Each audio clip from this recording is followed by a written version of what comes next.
Now come along and listen to us talk with the Bond Jam. Go and have a lovely little walk with the Bond Jam. Maybe put it on and go to bed with the Bond Jam. Or grab yourself a slice of toast and spread with the Bond Jam. Hello and welcome to Bond Jam with me, Simon Jeffrey, and I'm joined by the positive mental attitude to my shared bodily warmth. It's Mr. James Turner. I thought you were going to say James Bond and Sergei Borsov, but yeah, that works. I almost went the Shandor to my jaws. No, it was a good one. So today we are talking about The Spy Who Loved Me, the 1977 third outing for Roger Moore's James Bond, and a much-loved one amongst the fans, I think. It's fair to say, wouldn't you, James? Yeah. It's definitely one of my most watched James Bond films of all time, actually. And I think that can reflect on my own opinion of that film, the amount of times I've seen that, but we'll get into that anyway. Well, I certainly think that there have been a number of times that I've been in the mood to watch this film, but delayed it because I knew I'd have to rewatch it for the podcast. So, and we took quite a while to get around to doing it. So last night when I finally got around to watching it, it had been quite a while, but I've certainly watched it a lot in the past. Yeah, I've been logging films for the last couple of years now, and I've looked at the last time I watched it. It was 2017 last time I saw it. So when I saw You've been logging. Yeah, logging every when you film watch them. I watch, I review it on Letterboxd. So if you've got a Letterboxd account, add me. But yeah, last time I reviewed it was 2017, so it felt like the right time to watch it anyway now. What's your handle on Letterboxd, James? It's TPM007, so if you want to add me, go for it. Cool. Yeah, see all the films I've been watching. I will check it out. Yeah. So today we're talking about The Spy Who Loved Me. James, Yes. could you do me a favour? I only watched this last night. Would you mind reminding me what the plot is? Well, the thing is, when I'm trying to describe this, I've got to try my best not to sound like Alan Partridge when I do it, because obviously he has also described the start of The Spy Who Loved Me. So you don't have to go into all the detail about the cup jumpsuits with the piping and. Well, so a submarine goes missing, as well as it's a British submarine, but a Russian one goes missing as well. We don't actually see that, but we get the gist that a British and Russian submarine has gone missing. They get Bond in on the mission to try and find out what's happened to this submarine. They also find out that somebody has also been able to track the route of the submarines somehow, and the person who's been selling these secrets is based in Egypt, so he goes to Egypt and meets up with some people to try and find out where this submarine information has come from. And he also meets the Russian spy who's also been sent out on the exact same mission, which is Anya Amasova of the KGB. Is it KGB? Or the Russians? I believe so. Yeah. So they join forces to try and find the submarines together, and that sends them to Sardinia. Is it Sardinia? Yeah. And then I'll just look at you to just double check I'm saying the right stuff. And then they find out that the reason why they go to Sardinia is because the information, the clues that they find in Egypt, leads them to the Stromberg shipping line, which is an organisation run by Carl Stromberg, and he lives in a place called Atlantis, which is this lovely place in the sea. So they go find out what Stromberg's about, and it's pretty obvious he's the one behind it. So they then decide to try and find out more information about this guy, and that information leads to a tanker called the Liparus, which looks suspicious for some reason. So they go and investigate the Liparus with the help of a submarine, and they are themselves captured by the Liparus, which actually eats the submarines and swallows them whole. And the reason why Stromberg has been stealing these submarines is for the nuclear weapons that are on board, and he wants to annihilate the world, essentially, with these nuclear weapons from the submarines, so he can start a new world underneath the water, because his Atlantis headquarters can go underwater as well as. But Bond and Anya, as well as the rest of the crew from the submarine, help stop those plans, and they blow up the Liparus, they escape on the submarine, and they also go to Atlantis and blow up Atlantis as well as the end. Yes, thank you, James. Very concisely described. And may I say, it's just a pleasure to hear you say the word submarine so many times. There's a lot of submarines in this film. Are you saying submarine? Submarine. Yeah, I say submarine. Yeah. Submarine. Submarine. Yeah. Don't even realise it.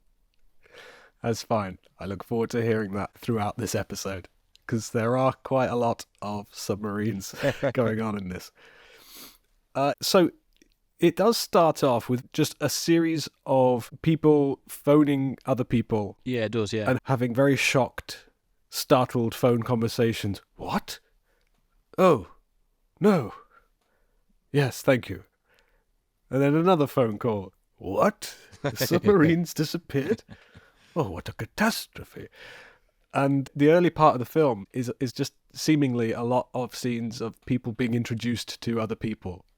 Bond being introduced to an admiral and a chief of staff and a defense minister and just a lot of admin of just meet this person. The way I see it is it's setting up the plot. Compared to The Man with the Golden Gun, which obviously was the film that we watched last, I feel this is much more serious in tone. There's definitely a lot more at stake here. Yeah, it felt that way. It feels like they've pulled in every resource they have and even made temporary partners with the KGB in order to tackle a greater threat, rather than, as you say, in The Man with the Golden Gun, where it's simply, well, this bullet's arrived with your name on it, Bond, and the stakes are relatively small, and Scaramanga acted a lot of the time like he just wanted to be left alone. This is much more a clear case of someone who needs to be stopped, and as you say, it is fairly obvious from the very first time we see Stromberg that he is going to turn out to be the bad guy. So there's a bit of a formula being established here that will continue through the next couple of films with the inclusion of General Gogol and Frederick Gray, and, you know, just expanding on what I think felt like quite a thin group of characters in Roger Moore's opening couple of movies. And I feel like the world of his movies expanded a little bit with this film. Yeah, it's kind of like sets the tone for the future of Roger Moore's era. The secondary players Yeah. increase a little bit. There's a few more recurring faces that make their first appearance here. And it's all for the better as well. I mean, you can look at it from today's perspective and think, well, you know, it shows signs of age here and there. But if you watch it hot on the heels of The Man with the Golden Gun and even Live and Let Die, you notice how much more advanced the series became with this film. And it looks like it cost 4 times what The Man with the Golden Gun cost. Yeah. And every penny is up on screen in this film. What the hell's going on, Eddie? Emergency stations. Captain to the control room. So the movie begins with this submarine. As you mentioned in your summary there are actually 2 that sink, aren't there? Or disappear, yeah. Well, rather, I not actually had to rewind it, just to double check that. Because I didn't see a Russian one as the well. way it's edited, it makes it look like General Gogol is reacting to the same news that the British are reacting to. Yeah. But he actually mentions it's the Pujemskin or something, which is a different submarine. And then by the time we get to the tanker later on, there are in fact 2 submarines already there when the third one is captured. So we start with that sequence. I always enjoy a submarine sequence just purely because the characters could be talking absolute gibberish and I would be none the wiser. You know, ahead, midships, you know, all this jargon. It's really pacey compared to the previous film. And I don't want to compare to The Man with the Golden Gun all the way through here, but one of The Man with the Golden Gun's key flaws to me was just this lethargic pace, this lack of urgency. Yeah. And this seemingly has really addressed that. And it's almost too choppy right at the beginning. It's like submarine, Britain, Moscow, the Austrian Alps. It's just chop. Yeah. And even within the first 15 minutes, we've been to about half a dozen countries already. But I think it really sets the tone for the first of the solo Broccoli-produced outings. This was following the breakup of the partnership between Cubby Broccoli and Harry Saltzman, and I think he had a lot to prove that he could do it by himself. And, they pull in a lot of favors from Bond veterans. Lewis Gilbert is back to direct. There's a few familiar faces in some of these smaller parts. Shane Rimmer's back. Hilary Bray is back. What's his name? Oh, yeah. George Baker. George Baker, that's it, yeah.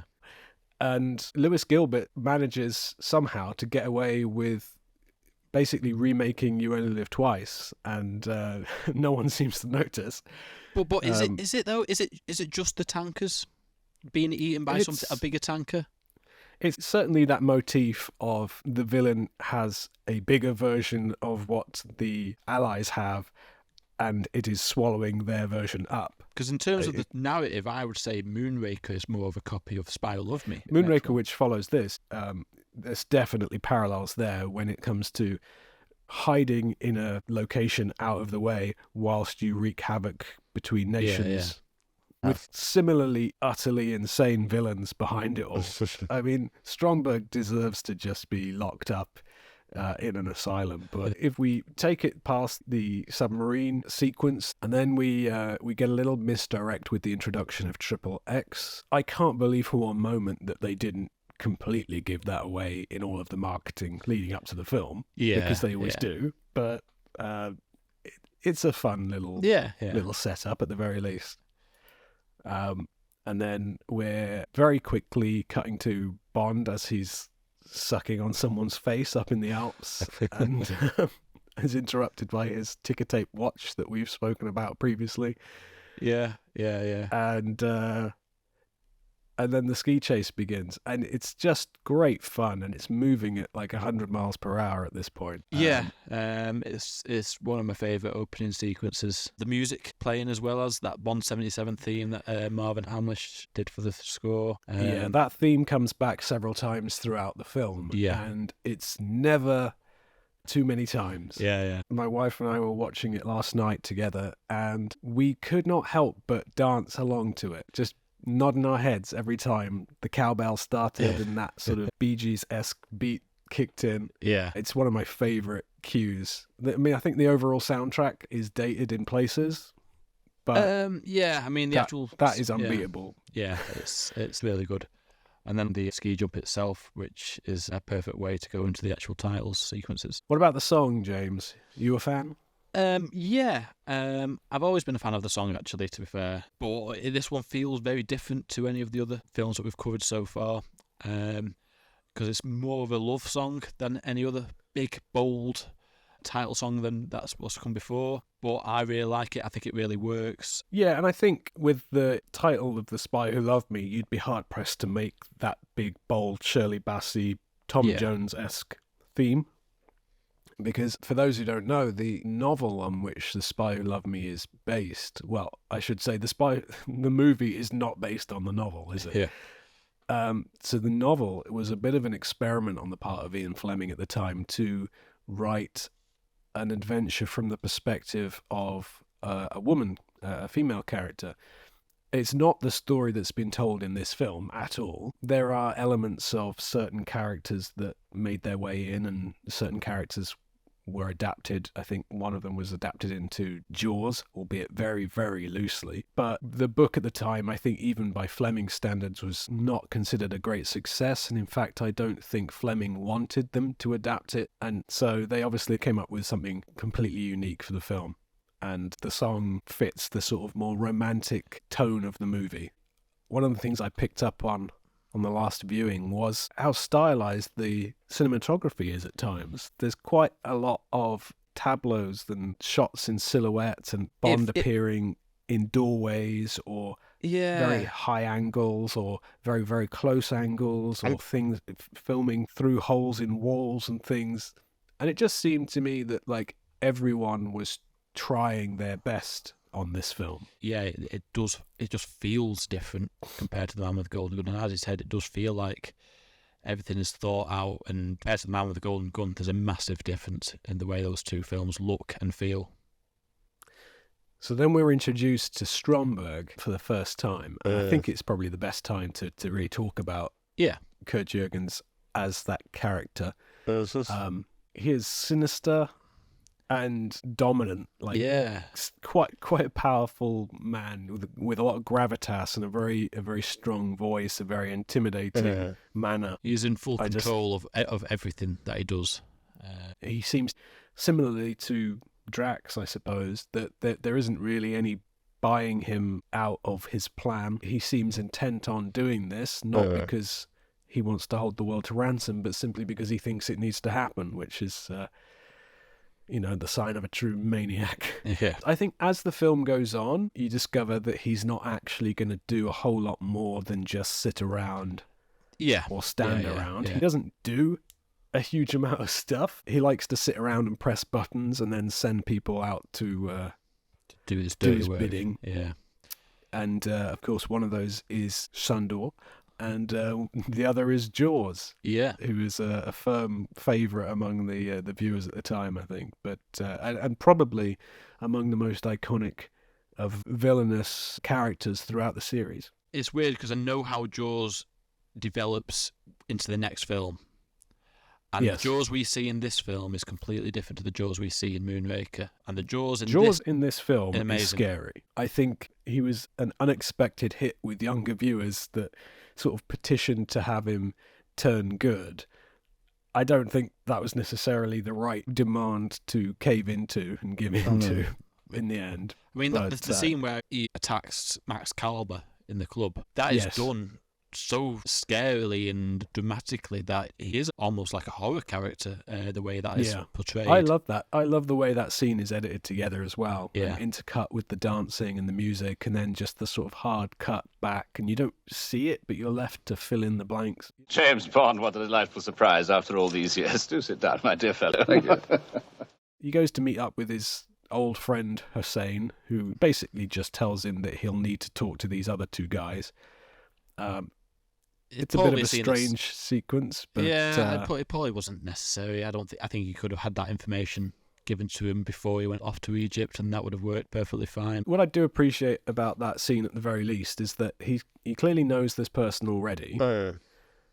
And when Hussein realizes that Bond has come for information and not just to hang out and have a good time with all his lady friends, there's no kind of wasting time going, oh, I'm going to keep you hanging on. I'm going to insist that you enjoy yourself for a bit. As soon as he says, oh, what a shame that you have to be so businesslike, he dismisses all the women and then tells him what he came for. Yeah. It's like, here you go, there's the information you want. Now, would you like one of these women? Yeah. There's a lot falling into a habit here in the Roger Moore films of him sort of just using women to pass a bit of time. Yeah. I suppose that's a kind of part of Roger Moore's character. Because one of the for things Bond, I think I suppose. pointed out in the Live and Let Die episode was that he actually was using these women for information a lot of the time. He always had a sort of ulterior motive to getting with them rather than passing a few hours. He's starting to slide in this one towards just, well, why not while I'm here? I mean, when he meets the woman at Fekesh's home, Yeah. I don't know if that's meant to be his wife, but No, she doesn't act like it. No, it's. I assume she's an assistant or something.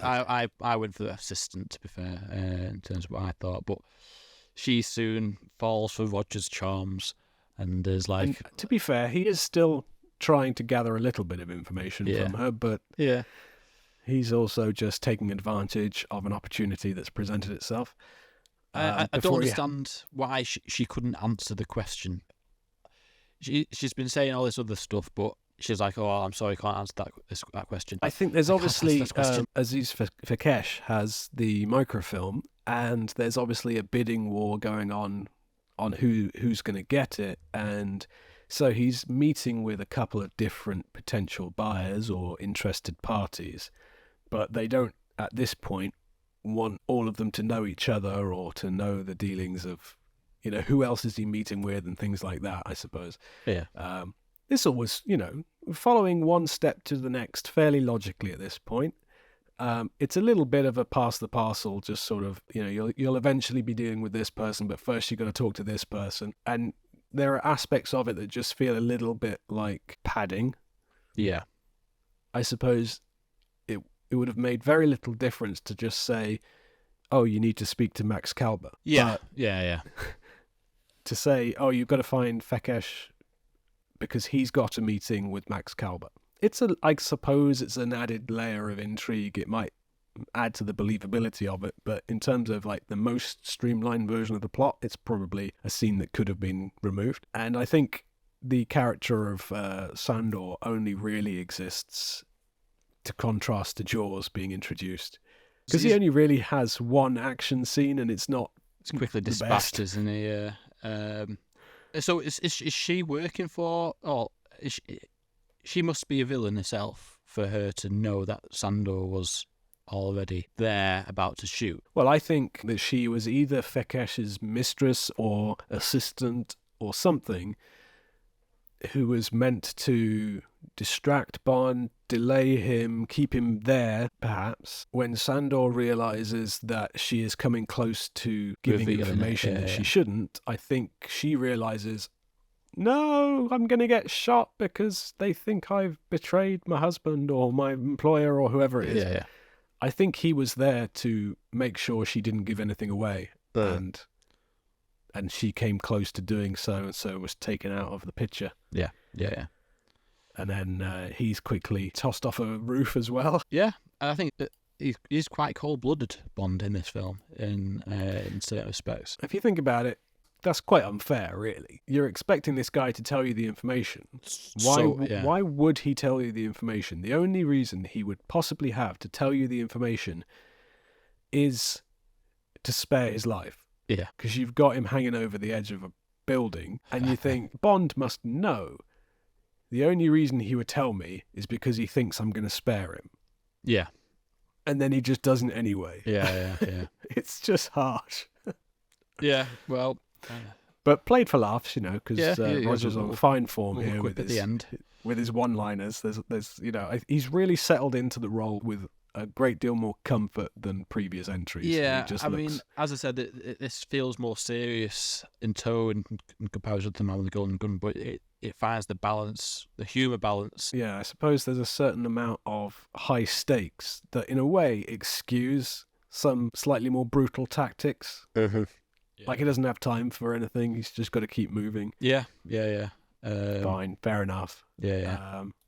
So he goes to the pyramids. Yep. There's a sort of dramatic performance, a light show taking place. Yeah. I've just read recently that Charles Gray is the voiceover for that whole light show thing. Is he really? That's what I've just read, but I was just Googling Giza in Egypt because I've never heard anyone pronounce it the way this film does.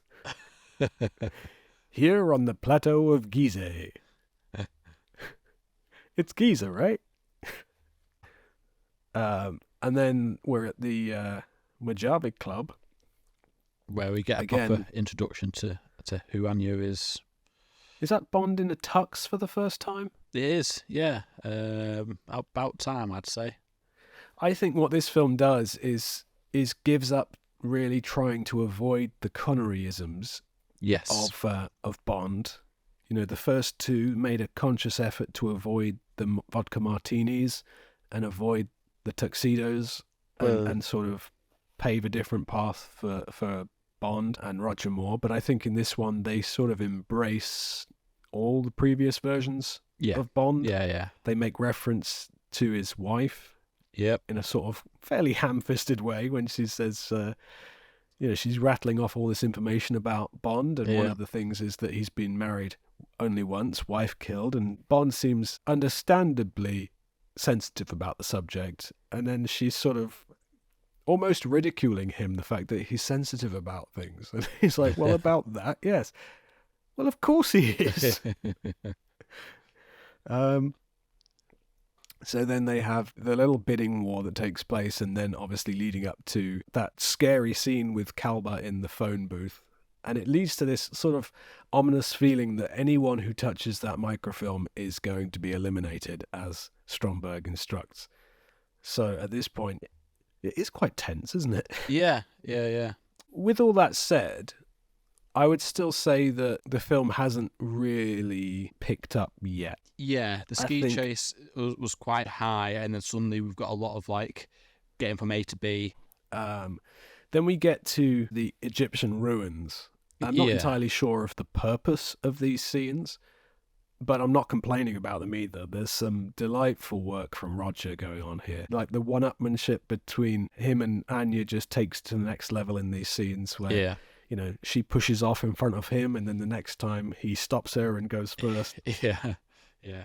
And And it's well shot as well. Again, you know, visually, it's I love that stalking yeah, as I say, sequence. this film looks incredible. It looks like it costs a fortune. Yeah, And I'm sure The Man with the Golden Gun costs a lot of money, but it just doesn't put it up on the screen in quite the same way. yeah, yeah, But then we have the scene when they get into the van to drive escape. away Yeah. from Jaws after he's been crushed under a bunch of rocks. And I don't know, this is one of my favourite parts of the movie because Bond is such a troll. yeah. I can see some people not liking this scene as well as, but I'm with you. I really like this, and I just love how much Jaws also destroys that van too.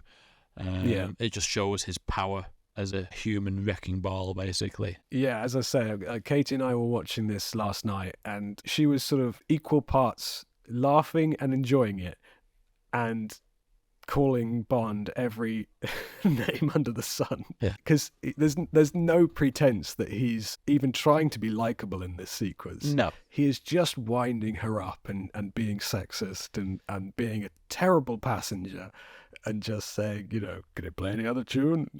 Let's try backwards, you know. Women drivers. Yeah, it's just quip after quip. Yeah. But the glint in his eye is impossible to resist with absolute seriousness. I think you can roll your eyes at it, but I don't think you can ever be angry at it. No. And then obviously they get away. And we get some weird comedic. It's like some Laurel and Music. Hardy sort of music. Yeah. Yeah, is that what it is? Yeah, I think it goes from Laurel and Hardy and then to the Lawrence of Arabia theme. It's so strange, isn't it? Like, Yeah. I was watching it thinking, sure, okay, Lawrence of Arabia. I mean, it's not like this film series has its own iconic music it could have used. Yeah, it does it's seem weird. It's like, It's an interesting choice. I mean, Lawrence of Arabia but- was that like 10 years previously, something like that. Yeah, about a little bit more, I think. Yeah, it's almost like a Bond film using, I don't know, the Avengers theme or something like that. I mean, it just doesn't. I suppose it just sort of reminds you to not take all of this too seriously. Yeah. Because I was thinking of some of the more recent films, and they present themselves so seriously that they invite scrutiny over plot points and plot holes in a way that a film like this, you know, I can think about Skyfall or Spectre or No Time to Die, and I can go, oh, well, it's such a contrivance that, you know, he was planning to get caught, or, you know, that this whole plot takes itself so seriously, and yet there's these plot holes along the way. I mean, this plot is almost certainly full of plot holes, but I don't look for them and I don't care about them because of the way that the film presents itself. Yeah. It doesn't invite scrutiny, and every now and then it reminds you why you shouldn't be taking it too seriously. Yeah. And that scene where Bond is just kind of cheekily grinning at Anya as the van just dies, Yeah. it's just a reminder of how much fun Roger Moore is having and how comfortable he is by this point. Yeah. We transition into quite a beautifully shot sequence at sunset on the boat, and it plays into the sensitivity of them and the sort of plot suggested by the title that these characters are going to quote unquote fall in love, and, you know, not that I ever believe they do, but Yeah. I mean, her mission at this point is to get the microfilm before Bond does, and Bond got it, and then she uses the smoke to knock him out so she can steal the microphone. I wasn't sure whether, you know, they kiss on that boat. Is she doing that so she can get closer to him, so she gets the opportunity to steal the microfilm? Or is she actually, you know, doing that because she wants to? I think that her priority is still getting the microfilm. Yes. Although in the very next scene, Bond finds his way to the Egyptian MI6/KGB headquarters, where he discovers that their two departments have joined forces. Presumably, Anya was already aware of this because she's already there, looking smug, having already beat him to it. That's true, yeah. But I think it's more a matter of personal and national pride about which side managed to bring the microfilm in. Yeah. I think they are working toward the same goal, but there's still a sort of aspect of personal pride, of company pride, and of country pride, in terms of, yes, it was the Russians that actually got it here, but actually Bond's already examined it and established its worth.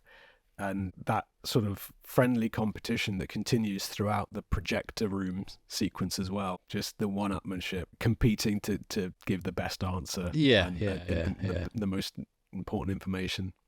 And what I actually really enjoy about that is how proud M looks of Bond, which is such a nice change from The Man with the Golden Gun, where everyone is just angry all the time and grumpy. Yeah, I know. It is a vast difference compared to because that he's film. obviously hoping that their department will be made to look good in front of the Russians. There's always this sort of slight unease of trying to outdo one another. So when Bond gives that piece of information about Stromberg's laboratory on Corsica, M looks just so proud of him. And then, of course, Anya corrects him and says it's on Sardinia, and that leads to that sort of alliance being made official at that point, where they are officially assigned to work together rather than this sort of unspoken competition up until this point. Yeah. And then it brings us to the train sequence with the fight with Jaws. I mean, I know we've seen how big and scary Jaws is in the other scenes, but this fight particularly with him and Bond, when Richard Kiel has his hands around Roger Moore's face, you just realise how big this guy is. It's just like his hand is as big as his face.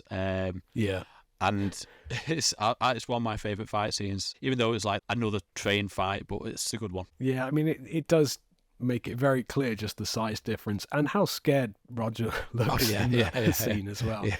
I can't say it's the most gripping scene for me. As with all the fights with Jaws, it's a bit like kick him and then kick him again and then I get where you aim for his teeth every time, and for some reason he keeps trying to shoot him in the teeth or punch him in the teeth. I think they're just showcasing again different elements of Jaws as a villain. Always makes me laugh when he just randomly takes a bite out of that table. I know, it just makes no difference to the sequence. So then he gets kicked out of the window in a manner quite reminiscent of the Live and Let Die train fight. Yeah, there's some repetition there, isn't there? He just loves to fight on a train. You know, Bond and Anya have a bit more of their falling in love to do. Yeah. Before we arrive in Sardinia. Yep. My name is Sterling, Robert Sterling. It's very kind of you to receive me. Not at all. It's always a pleasure to welcome someone with a mutual interest. An extraordinary number of rare species. Yeah, so Bond goes undercover as a marine biologist to meet with Stromberg, doesn't he? Yep. I mean, what does he find out as a marine biologist? He just says hello and then bye. It's really just a means to introduce the characters together, to show Bond's ingenuity in having learned a fish, and to introduce Stromberg's bonkers plan to eventually have everyone live underwater in little bubbles. Yeah. Am I right in thinking it looks very much to me like there was a shot of Stromberg eating fish food at one point? Maybe there is. I didn't pick up on it, but you're probably right. Whatever he was feeding the fish, he was also eating himself. Yeah, he does, because he... Yeah, you're right. It might have been like little bits of fish or something rather than like salty flakes, but... Unless it was like, I don't know, some nuts or something, and then he actually feeds the nuts to the fish or something like that. Then we have a pretty cool car chase scene back on the island.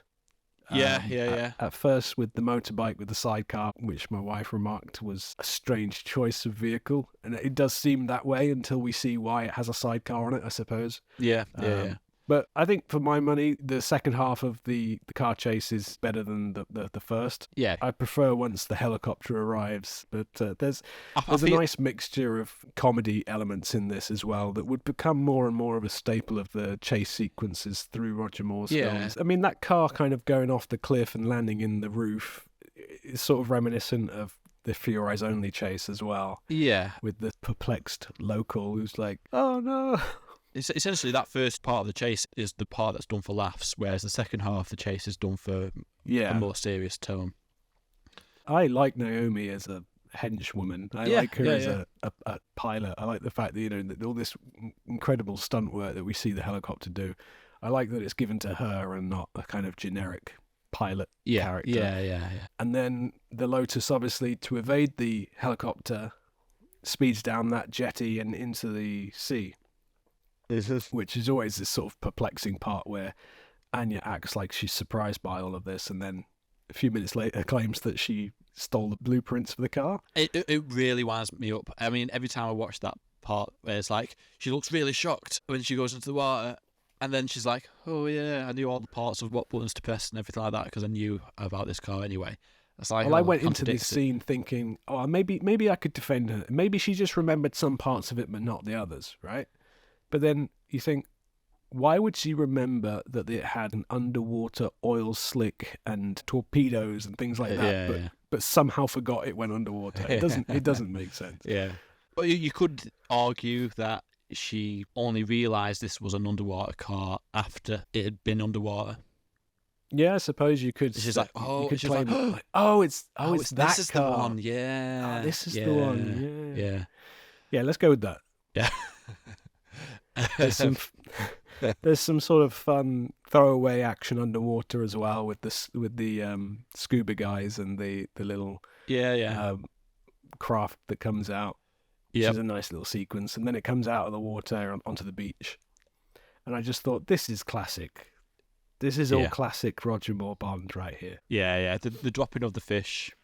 It's Where ridiculous. Did that fish it's ridiculous, come from? but I like it. It's absolutely stupid, but for some reason it really works for me. Where did it come from, James? There must have been a leak big enough to get a fish in there, and then he's like, "Oh, either that, or he opened the window, underwater, or he sort of just reached out and grabbed one." It doesn't make any sense. It doesn't make any sense, but I like it. It's one of those things, like I said, this film doesn't invite that scrutiny for you to pick it apart because it's already making fun of itself. Yeah, I think that's it. So it doesn't invite that criticism.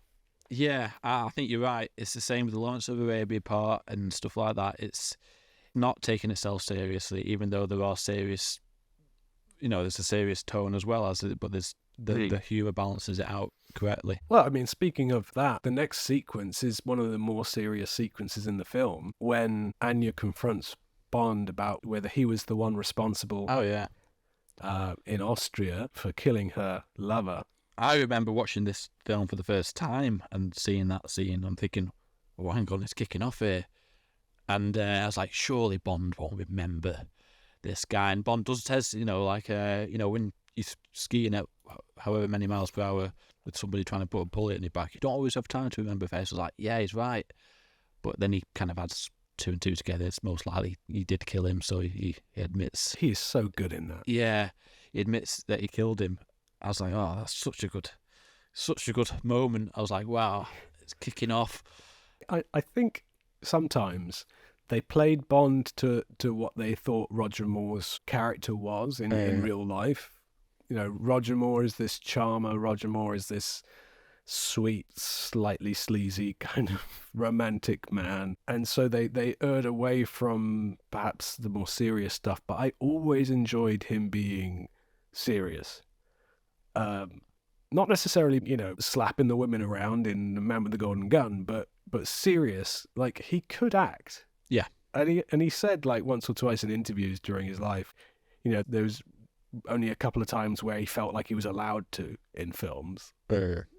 But I don't know. I get a sense in this film of like perhaps a different version of Bond we could have seen more of if they'd let him, if the scripts had let him, and if maybe they hadn't let Roger have such an influence on the humour of it. Well, as we were saying, there is a balance with this film, and of the next film particularly, it loses that balance and goes more for the humour element, which we'll discuss when we just talk about Moonraker. But this one has that balance. What I really appreciate about this scene is that Bond takes it seriously. He takes his business seriously, and he doesn't deny it. He shows accountability. Yes. At the same time, kind of justifying his actions. He sort of seems to appreciate what he's done, but refuses to apologise for it, and it works really, really well. Yeah. And he's really good in it. And I think the only real shame about it is that I think the very next scene undermines it a little bit. Yeah, when he's smirking at whilst being dropped onto the submarine. It feels a little bit like they perhaps shot those sequences out of order, or maybe just didn't pitch the performance right. Yeah. Because at any other point in the film, if you directed him to act like that in the scene, it would be very much in keeping with what we've established of his Bond, that he's just grinning at the fact that they're forced to be strapped together so closely.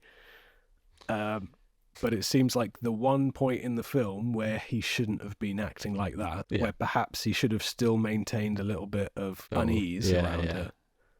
Agree. So what are they going on the submarine to do? So my interpretation is they wanted to check out the Liparus, because from when they went to Atlantis, Bond remarks that there's something strange about the bow or something like that. So I'm guessing the way to get closest to the Liparus without being spotted is through a submarine? Maybe? Is that why? Know. I found myself at that point kind of forgetting why they were there. Yeah. Not complaining, because Shane Rimmer's always good. Yep. I like his little chief that comes in and notices that Anya's getting a shower in his quarters. It's like, not seen a woman in a while. That must have been a bit of an eye-opener. And I don't know. I just feel like this film is just about to peak. Roger looks so good. In that uniform. Yeah. They get swallowed up by the Liparus and they're out inside, and we see that set for the first time. And it's just staggering. It's just amazing, the scale of it. You almost lose context because it's such a wide shot and you've got these little ant-sized people running around that you think, hang on, no, if you were in that room, it would be like 6-7 stories high or something. Yeah. Ludicrous. Yeah. It's amazing that you got 3 full-size submarines inside this tanker set. It must have been quite something to behold when you were in there. Oh, yeah. And that's what I mean. Like, the money is all on screen. And compare that again, and I said I wouldn't do it, but you compare it with The Man with the Golden Gun. And the sets in that were great. You know, those liquid helium tankers in that giant room that Scaramanga had. But then he had just one guy. You know, one guy overseeing the whole thing compared to this. This is like the version of Bond I used to play with my Lego figures when I was a kid. Yeah. I think I was going to say that myself in terms of like this is the ultimate video game James Bond. Like this is the Bond I picture when I think of the Bond film that kind of represents that. I feel like this is like one of the most successful accumulations of all the previous attacks on bases kind of motifs that we've got in previous films. This is the sort of culmination of all of the best parts of previous ones, you know? Yeah. The set is fantastic. I love the sort of uniforms and the monorail. Every time the monorail was shown on screen, Katie just went, monorail! It's just joyful. I just enjoyed all of this film, pretty much. And I love like when Bond breaks free and then gets into the monorail and like tries to get the other guy to call him over, and then he knocks them both out, and then he breaks the prisoners free. It all kind of works, and then all the prisoners riot. And I like that the crew, they all have their own little mini role. There's one of those crewmen that look like he's gonna. For a few seconds, he looks like the hero in his own little movie. Yeah. Leave it to me, sir. Yeah. And then that's when they discover the blast doors with the guns behind them. Yeah. Just die And a it's brutal like, death. somehow you made me care about this guy in the space of a few seconds. Yeah. And that's what I realised throughout. But like a comparison to more recent films, if it were, say, a Marvel film and they were up against Hydra or whatever, then the bad agents would just be kind of identical guys in tactical gear and stuff. Yeah. Whereas when we've got that car chase with Jaws in the car and the other guys, it's just kind of random old blokes. Just like... He just steals the gun from. It's just like... whoever was kind of on set at the time. Just, you'll do. And with this, like, somehow you've got 2 entire submarine crews, and yet there are a couple of standout individuals that you actually recognise and you quite enjoy individual performances from them. Like the crewman who's unscrewing the nuclear missile. Yeah. Who explains how it works and stuff. The guy who has a big swallow. The guy does a big gulp. Yeah. So in amongst all of this, Stromberg has left and taken Anya with him to Atlantis. So he's absent for all of this. And he's got her in a kind of revealing outfit and has chained her up. So why do you think he's taken Anya? I don't know. It reminded me of like Jabba the Hutt taking Princess Leia and then putting her in a skimpy outfit. I think he just wants a sort of trophy. He's basically a dirty old man. Back. I think he's just a dirty old man who wants to sit around in his comfy chairs and have something to look at. Yeah. He's a bonkers old man is what he is. Yeah. But, I love all the ingenuity of Bond working together with these crewmen and fashioning this weapon to sort of get through the blast doors. Yeah. But that's a tense sequence again. That whole diffusing sequence, like the music's playing, is all quite tense and people are sweating, and it could have just been done instantly. But I think the fact that there is that build up of him having to defuse the bomb and then strap the bomb to the camera, and I really process. appreciate like the pacing of some of these older films that take the time to do that. Like this is a really drawn out sequence that's essentially just them trying to get through a strong wall. And you can't help but think that in a more modern movie he would just get through it somehow. Instantly. But I love this sort of MacGyvering, this sort of timer, this fuse together, and needing an explosive, so taking it out of the missile, and finally getting through there and riding on top of that camera to get there, and all stuff. Like I say, it's the sort of version of Bond that I would pretend to play as in the playground or with my Lego figures and stuff. I don't think Roger's ever looked better than in parts of this film. I mean the Bond theme playing when he's just riding on the camera. It's so cool. And then even when I love that it just cuts out when he unplugs it. It's brilliant. He turns around, that guy with the headphones, like, we've lost the connection, and we've lost the Bond theme too. We've lost the music. Someone's cut the music. The one, if I had a criticism, it would be that once they get through that wall into the sort of control room with the big globe, Bond says, if we can find the positions of these and reprogram them, we may be able to get them to retarget their missiles to destroy each other. If we can do this, and it's sort of established as, this might be difficult, but if we can possibly do this thing, and then they just do it. And there's no... And there's 3 minutes to do it in as well.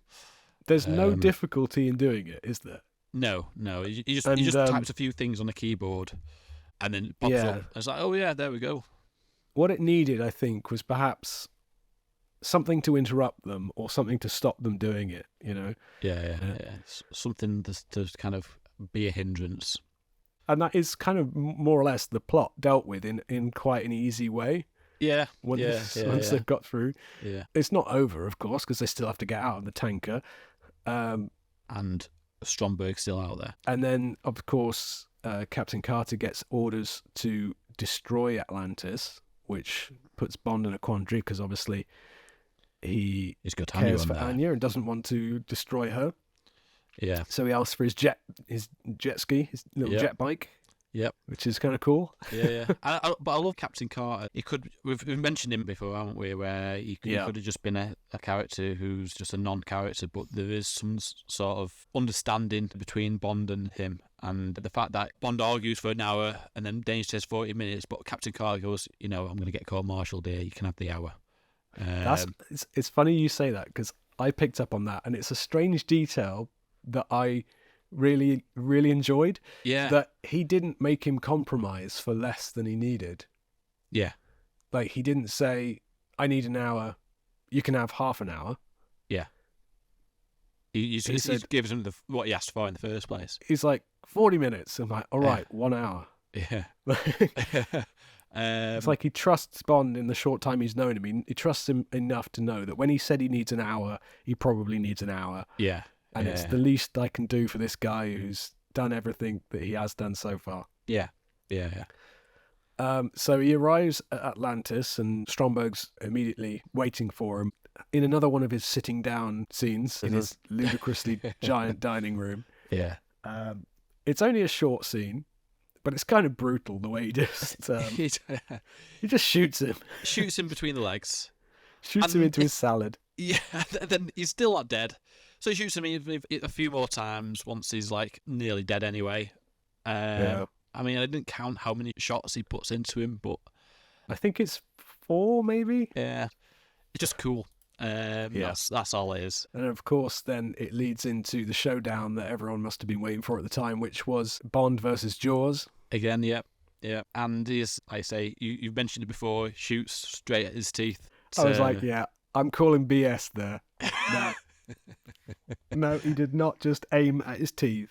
That's ludicrous. But yeah, and then he uses a magnet to dispatch him, and then Jaws kills an actual shark. I was thinking, the more you think about him killing people with his teeth, the weirder it gets. Yeah. Because earlier on when he killed Fekesh, we don't see much of it. We just sort of see a little sharp squeeze and then he collapses. Yeah. But we're left to fill in the blanks, and we can only assume that he bit into his throat, jugular or something. Yeah. If that was done in a sort of more realistic way, it would just be spurting into his mouth, covering him in blood. Yeah. It's grotesque, isn't it? Yeah. Like, it's played like more cartoony, I suppose. But if you think about the reality of someone literally biting a shark to death, it's insane. Yeah. Would you have preferred him if he had died in that sequence, or would you rather have him lived? In hindsight, I don't know. I think he might have been a more iconic one-off character if he'd not come back and arguably diminished his impact. I don't mind that he survived. I don't mind that last shot of him surviving, but perhaps just leaving it open-ended and not bringing him back might have been better in hindsight. But I don't think I'd have said I don't want to see him again. No, I think it's just the way he's treated in the next film makes go, that's a shame. I think a far more sensible thing to do would have been to just leave him on the magnet. Yeah, that's true. Yeah. Just maybe lower it into the water, but leave it turned on. God, that would have been cold. That would have been brutal. Yeah. So then, Atlantis is destroyed, and Bond and Anya escape in their luxurious escape pod. Anya, by the way, looking very revealing in her outfit. Yeah. Stromberg. How can I put this? There's a lot of boob in this film. Yeah. I won't go into great detail. All I'll say is I enjoyed this scene when I was younger. Yeah, that wave comes in at a particular convenient time. Yes. So yeah, they escape on the pod. And it's like, I think this kind of starts kind of a tradition of Bond being caught by his peers. Yes. Yeah. He's often been interrupted, with a phone call or something like that, but he's never been actually caught red-handed. And this kind of happens quite a lot after this film. Yeah, certainly in the next 3 movies, I think it kind of recycles this same thing. Yeah. But I think this is one of my favourite versions of it. Yes, yeah. Just within the context of it being the culmination of the entire film, the idea of these 2 ordinarily rival departments working together in this uneasy partnership, having to then deal with the embarrassment of facing this. Yeah. And then that absolutely brilliant line to end it on. Yeah. Finish on a big old laugh and just a smile on my face for a great deal of this movie. So we got to the end of the film there, but I wanted to just go back and touch upon a few characterizations there. We talked a bit about Bond and Roger Moore's increasingly confident portrayal, but we haven't talked much about Anya and her characterization. How does she sit within your rankings, and what do you think of her as a character in general? For me, she ranks very high. I don't know if it's because I'm comparing her to Goodnight and how she is as a character, but she's very much an equal to Bond. I suppose the fact that she gets caught by Stromberg and she is kind of the damsel in distress towards the end of the film doesn't give her an opportunity to fight much. So I would have liked to have seen her more in an action role rather than just be the person who just stands around and watches Bond do it all. Yeah, I hadn't really thought about it that way, but seeing her in that tanker sequence, maybe taking the lead with a group of people behind her would have been really enjoyable too. I got the sense that Barbara Bach may have been at the limits of her acting ability at points. Right. I just feel like the accent was probably a bit prohibitive in terms of her performance at times. Yeah. I mean, I think she was always entirely watchable, but I feel like there were points at which she was kind of giving as much as she could give, just in terms of acting and the accent and the limitations there. But certainly, in terms of the impact on the film and the series as a whole, goes down as one of the most memorable, certainly of Roger Moore's leading ladies, but to be honest, all of them in total. She'll be highly ranked. Yeah. Just to then summarise, if we talk high point, low point, etc. High point for me, there's a lot. There is. I really enjoy that sequence in the van with Bond being an absolute troll. But I think most of my enjoyment then comes kind of around the tanker. And just Bond looking on absolute top form in those scenes there. Low point? It's tricky. I suppose some of the earlier stuff, the kind of stepping stone storytelling is a little bit perfunctory, and we've talked about it, and I've mentioned several times about having a big smile on my face the whole way through. You'd probably then expect me to say this is like my favourite, certainly of Roger Moore's films. But in all honesty, I'm not sure it is. Well, it's funny you say that because for a long time, this has always been my favourite Roger Moore film. And then I've kind of gone towards maybe something like For Your Eyes Only or something like that. Mainly because everybody says The Spiral of Me is perhaps Roger Moore's best film. But watching it back now, I think it is my best Roger Moore film. I can't, because I cannot say anything that I think I disliked about it. And I understand with what you say about the stepping stones part, but there's parts of those stepping stones I really do enjoy. And so without that, I probably, I would miss those parts. So in essence, this is my favourite Roger Moore Bond film. I wouldn't begrudge anyone for saying that. There's aspects of certain scenes around the pyramids, perhaps, that I don't find all that enjoyable. It can be a bit slow around that area, I suppose. The music at times is a little heavy-handed or a little dated compared to John Barry's, but I'm feeling like I'm nitpicking here. I, like you, I would probably think I might verge slightly more towards something like For Your Eyes Only, but it's hard to fault this one, really. Yeah, I think the only thing that would ruin my liking of this film is the fact that I've seen it too many times. Maybe that's it. That's what it is. Maybe it's such a solid classic entry that after a while you just take those elements for granted and you start to overlook them. Yeah. Because they do it all so confidently that you go, well, yeah, I know it's got that iconic moment and it's got that epic set and it's got that brilliant character. Yeah. And then you have to sort of stop yourself and go, no, the film deserves credit for those things. Yeah. And for the most part, I'd say it's held up and it's still very, very watchable. Yeah. No, I agree. Nobody does it half as good as you, baby. You're the best. So, there we go. That was The Spy Who Loved Me. A very enjoyable rewatch for both of us by the sounds of it. Yes, definitely. Let's play Games with James. Yes. Games with James. Okay, James, are you ready for a game? I am ready for a game. So, if you've been reading the news or watching any films lately, you will have heard of the impending threat of AI upon the world and upon the film industry, the actors' strike that's happening currently as we record this. Yeah. And so I thought I would put artificial intelligence to some use for good. And that is in Games with James. Games with James. Yes. So what I've done is I've asked the well-known artificial intelligence service, ChatGPT, yes, to summarize some of the James Bond films for me.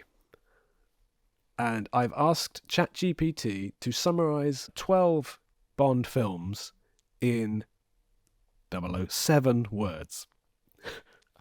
Okay. You see what I did there? Yes, So, I like that. This is the ChatGPT 007 word summaries quiz. Okay. Cool. But before we start, James, I will need a sound from you. Okay. For if and when you get one of these questions correct. Okay. Well, I've used it before, but I think it's most relevant now, so I'll go, well done, James. Very good. And can I have a sound from you for if you get any of these wrong? You shot your bolts, Jamesburg. Jamesburg. Yeah, that'll do. Okay. So, as I say, we have 12 of these. Yep.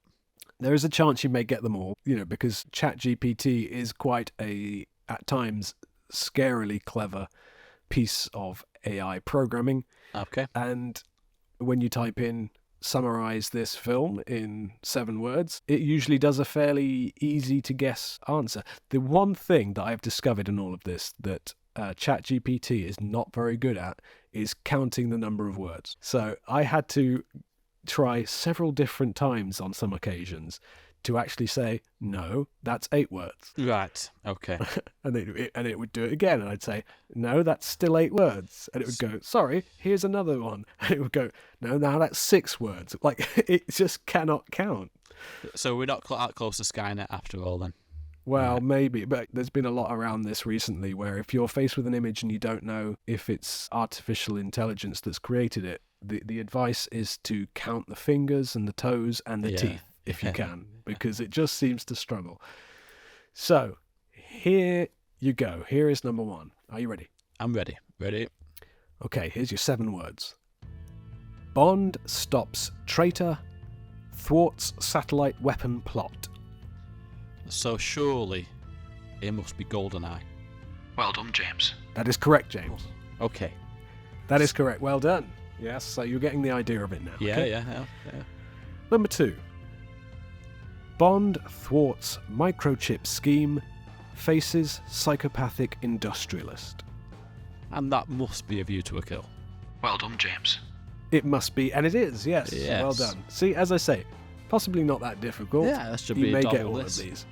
All right, here we go. Number 3. I don't think I've ever had a full house on these quizzes, so... Well, let's see if we can get a clean sweep. Bond returns, faces past in thrilling mission. Damn. Where's that confidence gone? I know, yeah. I feel like this is a Daniel Craig film. It's got to be Skyfall. You shot your bolts, James Berg. Well, today is not the day. Because unfortunately that is not correct. We are not going to get a clean sweep today. That is, in fact, No Time to Die. Oh, I knew it was one of the two, damn it. Okay, never mind. Pressure's off now. Oh. Number 4. Bond foils nuclear plot. Underwater battle ensues. It must be Thunderball. Well done, James. That is Thunderball. Well done. I should have said No Time to Die. Okay, number 5. Bond stops global surveillance and terrorism scheme. Global surveillance. I'm going to go with Spectre. Well done, James. That is Spectre. Well Oof. done. Okay, number 6. Rogue Bond seeks revenge against drug lord. License to Kill. Well done, James. License to Kill is correct. Yes, well done. Okay, number 7. Bond foils nuclear scheme, faces iconic villain. I'm going to say the film we just watched, That's Why You Love Me. You shot your bolts, James Berg. Ooh, I'm afraid not. No, that is in fact Dr. No. No, come on, stupid Dr. No plot. Okay, are we ready for number 8? Yep. Bond seeks vengeance, uncovers sinister global organization. Okay. I'm going to go for Quantum of Solace. Well done, James. That is correct. Cool. Well done. Okay. Number 9. Okay. Yep. Bond escapes, thwarts high-tech revenge scheme. What the hell? These are difficult now. Bond escapes. I feel like that's Bond escapes. What? That's the story? Well, it's what ChatGPT thinks the story is. Stupid thing. Skyfall? You shot your bolts, James Berg. It is not, I'm afraid. Is it no. For Wish With Love? No, it is not. No. It is Die Another Day. Is he really seeking revenge? I suppose he is a bit. Okay. Number 10. Bond fakes death, thwarts space hijack plot. Fakes his death. Because I was thinking Moonraker with the space thing, but then he doesn't fake his. Oh, I suppose he does fake his death at one point. Go for Moonraker. You shot your bolts, James Berg. No, James. What? It's clearly You Only Live Twice. Oh, of course, yeah. I got to say, what? Well, to be honest, if you'd got all of these correct, I'd probably be thinking, oh, that wasn't a very good quiz. Yeah, So, that's true, yeah. So it's okay. Thanks for taking a bullet, Of course he so I fakes feel his better. death. Yeah. Let's pretend you would have got these, but you're just doing it for me. Yeah. All right. Just entertainment value. Number 11. Oh, there's another one. Oh, yes. Yeah, there's I thought it was two the last more. one. Okay. Bond retrieves device, thwarts revenge-driven plot. What's this obsession with revenge? I feel like he keeps throwing me. So the device, just instantly think. Let's go for From Wish With Love. You shot your bolts, James Berg. Afraid not. No, that is For Your Eyes Only. Oh, I was going to say For Your Eyes Only, but what's the revenge there? There's no revenge. Well, Melina wants revenge, I suppose. Yeah, I was thinking villains. Yeah, okay then. Yeah, I'll let it off. Okay, and the Stupid final chat one, bitches. number 12. Right. Bond thwarts arms smuggling, uncovers assassination plot.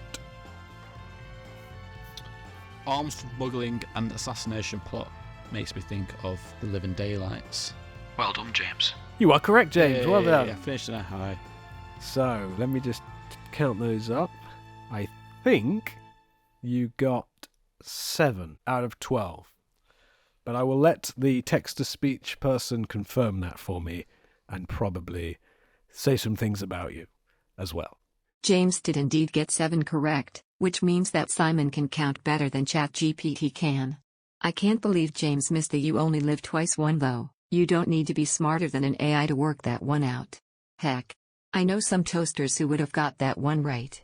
Silly James. Shut up, you text-to-speech woman. In case it's not clear for any listeners, we have no idea what the text-to-speech person is saying. That's all decided later, depending on how James reacts. So he's playing along there, and I really appreciate it. So there you have it, James. That was your ChatGPT 7-word summary quiz. Not bad at all. More than half that you got there. I should have got the You Only Live Twice one, to be fair. Yeah, one or two that I think maybe you could have got with a few more seconds of thought there. Yeah, not bad at all. Well done, James. Thanks. James. So there we have it. That was our episode on The Spy Who Loved Me, and that was our episode 21 of Bond Jam. We're getting through these slowly but surely, and we will continue to do so. In the meantime, you can reach out to us and contact us with any questions or comments that you have on our social media at BondJamCast on Facebook, Instagram, and X. Oh yeah, X God, now. Yeah, that sounds stupid terrible thing. saying that. I'm going to call it Twitter. Screw it. What do you call it? A tweet now? Is it? You still call it a tweet, or do you call it an? Do you call? You used to tweet something. Now what do? Do you exit? Exit. Anyway, yes, you can find us on our social media. You can email bondjamcast@gmail.com. Let us know any episode topics you want us to cover, any games with James ideas that we can steal from you, and do stay tuned to keep notified of our latest episode as and when it appears. Give us a review or a 5-star rating on your platform of choice as well. That will help us out, make us look good. Make us feel better too. Yeah. You want to make us feel better? Leave a review. 5-star. 5 stars only, please. It's the sort of Uber approach. 5 stars or nothing, please. Well, not nothing. Don't give us no stars. Just give us 5 stars. Yeah. Just don't leave a review if you hate us. Just go somewhere else, you know. I don't owe you anything. Anyway, that was our episode, and let's wrap it up. So until next time, James. Don't forget to spread that jam. Spread that jam, everybody, and take care. Cheerio.